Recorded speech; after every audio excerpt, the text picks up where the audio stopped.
Há um ano, as cancelas estão assim. No dia 27 de novembro de 2021, chegaram ao fim os contratos do pedágio considerado o mais caro do país.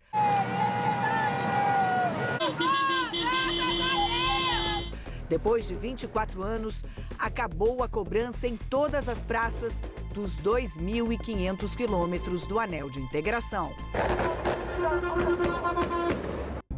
A manutenção das estradas voltou a ser de responsabilidade dos governos federal e estadual. E um ano depois, o cenário é bem diferente.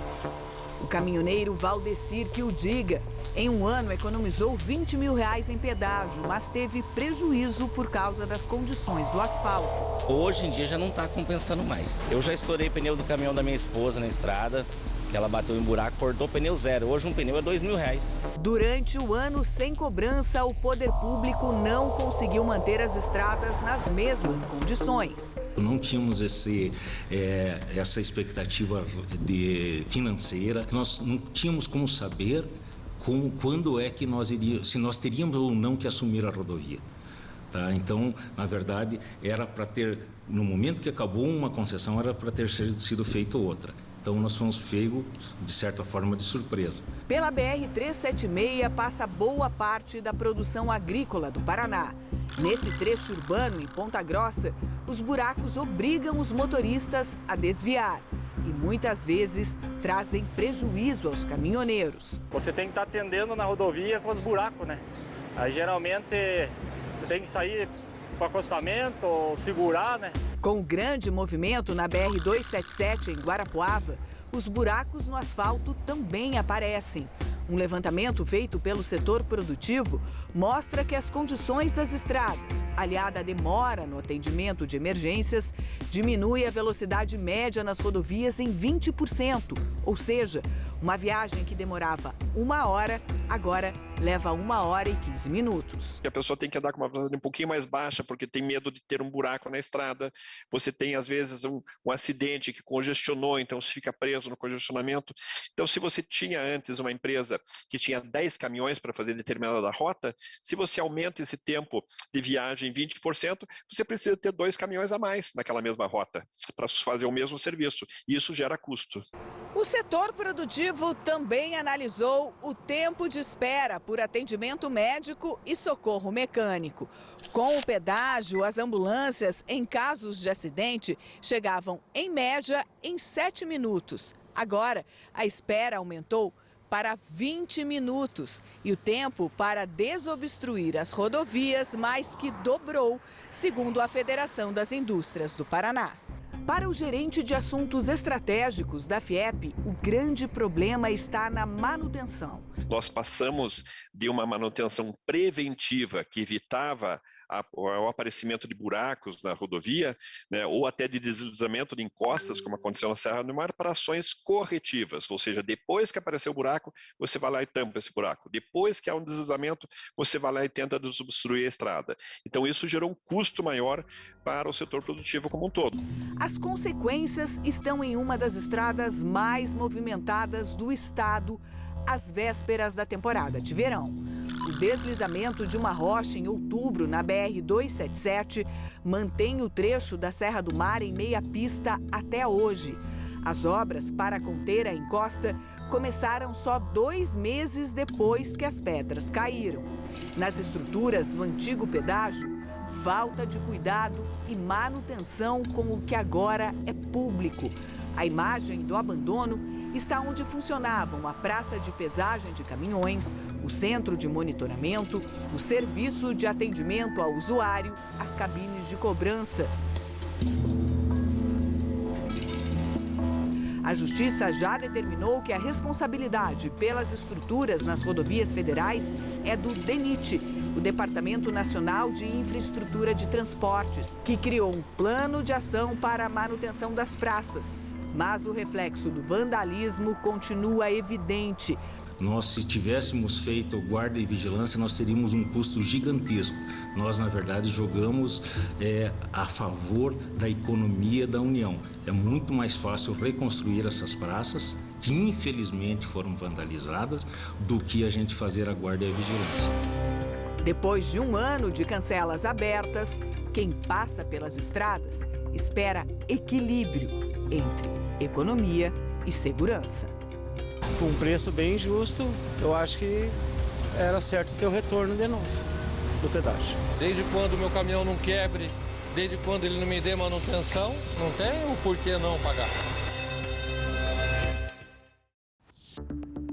Obras de duplicação, viadutos, contornos e tarifas em média 50% mais baratas.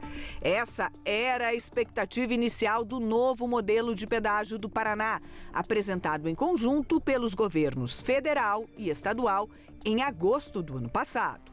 O projeto prevê mais de 3 mil quilômetros de concessão e 15 novas praças de cobrança. Mas estudos da Agência Nacional de Transportes Terrestres mostraram que, mais de um ano depois, a diferença no preço não seria tão grande em relação às antigas concessões. Isso porque, nesse tempo, as tarifas que nem começaram a ser cobradas já ficaram mais caras por causa da inflação. As estradas do novo pacote de concessão foram divididas em 6 lotes. A previsão inicial era de que as rodovias fossem a leilão no primeiro trimestre de 2022, mas os prazos foram mudando. O Tribunal de Contas da União demorou mais do que o previsto para fazer a análise dos processos. Só no fim de outubro, os 2 primeiros lotes foram liberados para leilão. Mas com a eleição de Lula, o novo modelo de pedágio voltou a ser questionado. A Frente Parlamentar do Pedágio da Assembleia Legislativa já pediu para a equipe de transição do presidente eleito a suspensão do modelo atual. O presidente da frente, deputado Arilson Chiorato, do PT, assumiu um cargo na equipe técnica de infraestrutura da equipe de transição. Segundo ele, o novo governo estuda mudanças no modelo econômico do pedágio, com o fim do chamado aporte financeiro. Uma das possibilidades para garantir as obras é usar títulos do governo federal, o que tornaria a tarifa mais barata. O deputado diz ainda que a ideia é fazer um pedágio de manutenção em alguns trechos e, em outros, cobrar tarifas diferentes para obras que serão feitas, como duplicações, por exemplo. Nós defendemos que tenha um modelo de manutenção, mas com obras de ampliação da capacidade. Ou seja, onde é manutenção, cobra-se o valor pela manutenção na rodagem, e o valor onde tem obra, se cobra a obra mais a manutenção. Isso dá uma diferença enorme. De cara, tirando essa tarifação, seja outorga, seja aporte, seja conta vinculada, cai em 30%. Quer dizer que dos R$ 21,00 a cada 100 km, vai cair para de cara em torno de 15 a 16, podendo cair mais ainda com as outras modificações necessárias do edital. Segundo o deputado, o novo pedágio do estado terá prioridade no novo governo e a previsão é que o processo seja concluído no primeiro semestre de 2023.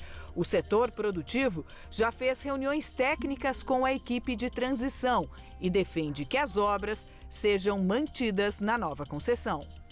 Nós somos muito dependentes do modal rodoviário. Nós temos muitas rodovias por onde trafegam todas as nossas cargas, sejam da indústria, do agronegócio, da nossa agroindústria, rumo ao nosso porto de Paranaguá. Então, nós não podemos trafegar com o volume que nós temos hoje de caminhões no estado do Paraná em rodovias de pistas simples. Então, nós precisamos sim de obras de ampliação de capacidade, nós precisamos de duplicações, nós precisamos de algumas correções de traçado de curvas muito fechadas, nós precisamos de viadutos nas entradas das cidades para separar o tráfego da cidade por onde a estrada cruza, para fazer com que haja mais fluidez no trânsito, ou seja, não haja os congestionamentos e também que a gente tenha uma maior segurança. Com a mudança no governo federal, o novo modelo segue indefinido. O governador Ratinho Júnior disse que é contra o pedágio de manutenção e que, se esse modelo for implementado, vai fazer um pedágio próprio para as rodovias estaduais. O diretor-geral do Departamento de Estradas de Rodagem diz que o governo do Paraná defende que os contratos incluam obras de ampliação e diz que ainda não foi procurado pela equipe de transição para negociar um possível novo projeto de concessão. Nós fomos insistentes né, na necessidade desses investimentos de duplicações, contornos, construção de faixas adicionais, que são a grande diferença, né, do que a gente tem hoje sendo oferecido pelo governo, tá, através dos serviços de conservação e operação, para o modelo que está proposto, que é justamente a inclusão desses investimentos. Negociações decisivas entre governos federal e estadual que vão definir o futuro das rodovias por onde passam milhões de motoristas todos os dias.